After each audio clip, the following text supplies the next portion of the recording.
Welcome to my channel, Historical Images, where I share rare and historic photos that changed the world. Here you will find incredible images that capture important moments in history, from major world events to intimate and personal moments. Elizabeth Taylor, born in 1932, was a British-American actress. She began her career as a child actress in the early 1940s and was one of the most popular stars of classical Hollywood cinema in the 1950s. She then became the highest-paid movie star in the 1960s, remaining a well-known public figure for the rest of her life. In 1999, the American Film Institute named her the seventh greatest female screen legend of classic Hollywood cinema. Born in London to socially prominent American parents, Taylor moved with her family to Los Angeles in 1939. She made her acting debut with a minor role in the Universal Pictures film There's One Born Every Minute, 1942, but the studio ended her contract after a year. She was then signed by Metro-Goldwyn-Mayer and became a popular teen star after appearing in National Velvet, 1944. She transitioned to mature roles in the 1950s when she starred in the comedy Father of the Bride, 1950, and received critical acclaim for her performance in the drama A Place in the Sun, 1951. Despite being one of MGM's most bankable stars, Taylor wished to end her career in the early 1950s. She resented the studio's control and disliked many of the films to which she was assigned. She began receiving more enjoyable roles in the mid-1950s, beginning with the epic drama Giant, 1956, and starred in several critically and commercially successful films in the following years. These included two film adaptations of plays by Tennessee Williams, Cat on a Hot Tin Roof, 1958, and Suddenly, Last Summer, 1959. Taylor won a Golden Globe for Best Actress for the latter. Although she disliked her role as a call girl in Butterfield 8, 1960, her last film for MGM, she won the Academy Award for Best Actress for her performance. During the production of the film Cleopatra in 1961, Taylor and co-star Richard Burton began an extramarital affair, which caused a scandal. Despite public disapproval, they continued their relationship and were married in 1964.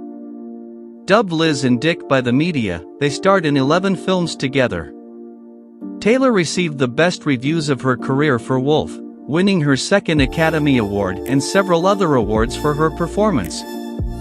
She and Burton divorced in 1974 but reconciled soon after, remarrying in 1975. The second marriage ended in divorce in 1976. Taylor's acting career began to decline in the late 1960s, although she continued starring in films until the mid-1970s, after which she focused on supporting the career of her sixth husband, United States Senator John Warner, Republican Virginia. In the 1980s, she acted in her first substantial stage roles and in several television films and series. She became the second celebrity to launch a perfume brand, after Sophia Loren. Taylor was one of the first celebrities to take part in HIV/AIDS activism. She co-founded the American Foundation for AIDS Research in 1985 and the Elizabeth Taylor AIDS Foundation in 1991. From the early 1990s until her death, she dedicated her time to philanthropy, for which she received several accolades, including the Presidential Citizens Medal. Throughout her career, Taylor's personal life was the subject of constant media attention. She was married 8 times to 7 men, converted to Judaism, endured several serious illnesses, and led a jet-set lifestyle, including assembling one of the most expensive private collections of jewelry in the world. After many years of ill health, Taylor died from congestive heart failure in 2011, at the age of 79. Taylor was one of the last stars of classical Hollywood cinema and one of the first modern celebrities. During the era of the studio system, she exemplified the classic film star. She was portrayed as different from ordinary people, and her public image was carefully crafted and controlled by MGM. When the era of classical Hollywood ended in the 1960s, and paparazzi photography became a normal feature of media culture, Taylor came to define a new type of celebrity whose real private life was the focus of public interest. According to Adam Bernstein of The Washington Post, more than for any film role, she became famous for being famous, setting a media template for later generations of entertainers, models, and all variety of semi-somebodies. Regardless of the acting awards she won during her career, Taylor's film performances were often overlooked by contemporary critics. According to film historian Janine Basinger, no actress ever had a more difficult job in getting critics to accept her on screen as someone other than Elizabeth Taylor. Her persona ate her alive. Her film roles often mirrored her personal life, and many critics continue to regard her as always playing herself, rather than acting. In contrast, Mel Gusso of the New York Times stated that the range of Taylor's acting was surprisingly wide, despite the fact that she never received any professional training. Film critic Peter Bradshaw called her an actress of such sexiness it was an incitement to riot, sultry and queenly at the same time, and a shrewd, intelligent, intuitive acting presence in her later years.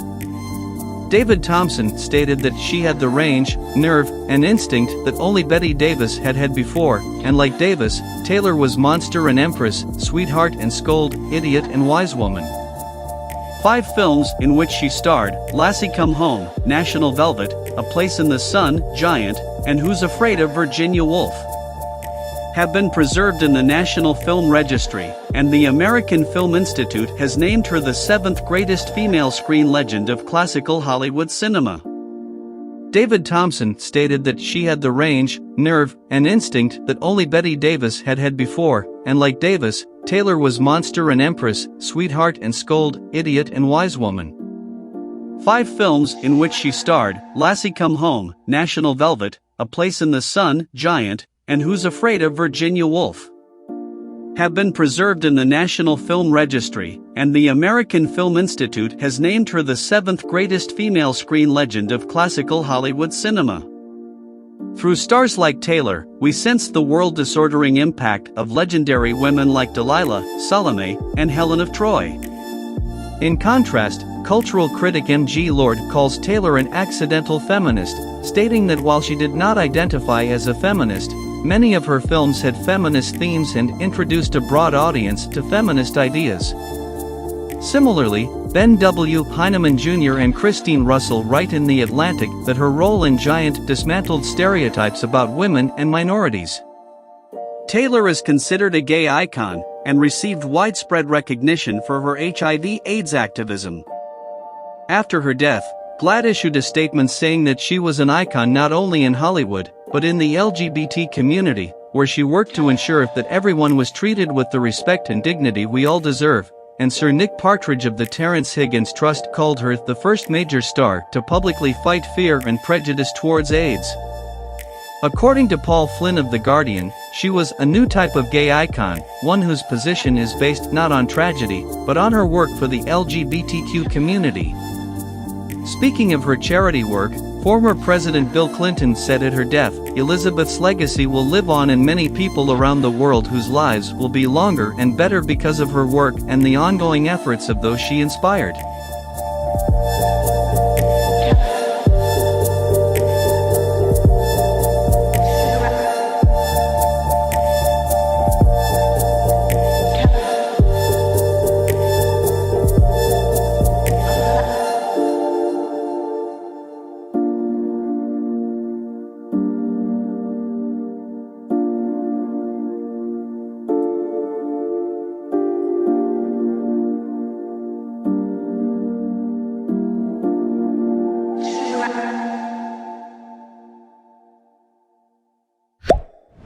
If you write on the channel, leave your like and don't forget to turn on the notification bell to receive my videos.